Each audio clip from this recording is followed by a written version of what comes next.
दक्षिण मुंबई की घनी गलियों में बसा एक इलाका कमाटीपुरा, जिसे देश के सबसे पुराने रेड लाइट एरिया के रूप में जाना जाता है, अब एक बड़े बदलाव के दहलीज पर खड़ा है।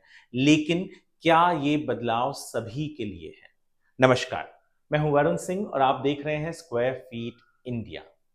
कमाटीपुरा नाम पड़ा कमाटी शब्द से। ब्रिटिश राज में दक्षिण भारत से आए मजदूर, जिन्हें कमाटी कहा जाता था, इस क्षेत्र में बस गए थे। धीरे धीरे ये इलाका कामगारों का केंद्र बन गया, लेकिन जब मिलें बंद होने लगी और मजदूर दूसरे शहर की ओर चले गए, तब इन खाली होती बस्तियों में वैश्यावृत्ति ने जगह बना ली। 19वीं शताब्दी के अंत तक कमाटीपुरा बन चुका था मुंबई का सबसे बड़ा रेड लाइट इलाका।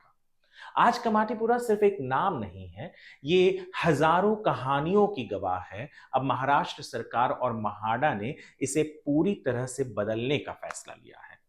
कमाटीपुरा की गली नंबर 1 से गली नंबर 15 तक के 34 एकड़ इलाके का होगा समूह पुनर्विकास, यानी क्लस्टर रीडेवलपमेंट। 8001 किराएदारों और 800 जमीन मालिकों को मिलेगा पुनर्वसन। यहाँ पर इन्हें घर मिलेंगे और जो जमीन मालिक हैं उन्हें भी घर दिए जाएंगे। महाड़ा को मिलेगा 44,000 स्क्वायर मीटर का नया एरिया और लगभग 4,500 नई फ्लैट्स बनेंगी।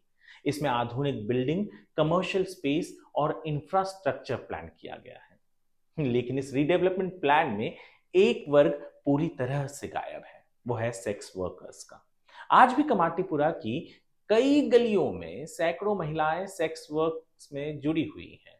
कई महिलाएं यहाँ पर कई सालों से रह रही हैं, लेकिन इस प्रोजेक्ट में उनके पुनर्वसन का कोई जिक्र नहीं है, ना कोई रिहायशी प्लान और ना ही कोई वैकल्पिक रोजगार की योजना। इसलिए कई लोग सवाल उठा रहे हैं, क्या रीडेवलपमेंट सिर्फ एक दिखावटी सफाई है? क्या ये सिर्फ बिल्डिंग्स का बदलाव है या समाज का भी? समर्थक कहते हैं कि ये रिडेवलपमेंट जरूरी है। पुरानी खतरनाक इमारतों में रह रहे लोगों को अब सम्मानजनक जीवन मिलेगा। लेकिन आलोचक कहते हैं कि जो सबसे हाशिए पर हैं, यानी सेक्स वर्कर्स, उन्हें ही इस प्रक्रिया से बाहर रखा गया है। कमाटीपुरा का अतीत जटिल है और इसका भविष्य भी उतना ही संवेदनशील। जहां एक तरफ बेहतर जीवन, पक्के घर और नई शुरुआत है, वहीं दूसरी ओर वो लोग हैं जिन्हें सिस्टम ने हमेशा किनारे पर रखा। तो सवाल यही है कि क्या ये विकास सबके लिए है? कमेंट सेक्शन में आप इस सवाल का जवाब जरूर दीजिए।